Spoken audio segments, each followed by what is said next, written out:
नमस्कार मंडळी. आज मी बाजारातून डाळिंब आणले होते आणि डाळिंब सोलून खायचा मुलं कंटाळा करतात, म्हणून मी काय केलं, डाळिंबाचा ज्यूस बनवला. डाळिंब सगळे सोलले, त्यामध्ये मीठ घातलं अर्धा चमचा आणि साखर घातली आणि बारीक वाटलं, मिक्सरला बारीक केलं आणि मग ते मी गाळून घेतलं ज्यूस.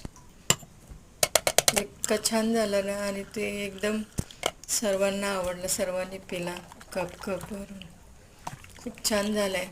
तुम्ही पण नक्की असा ज्यूस करून बघा आणि मुलांना द्या. मुलं आवडीने पितात ज्यूस आणि डाळिंब खायला कंटाळा करतात. तर तुम्ही असा नक्की बनवा आणि माझ्या चॅनलला लाईक, कमेंट, शेअर, सबस्क्राईब करा. असेच नवीन रेसिपीला भेटू आपण.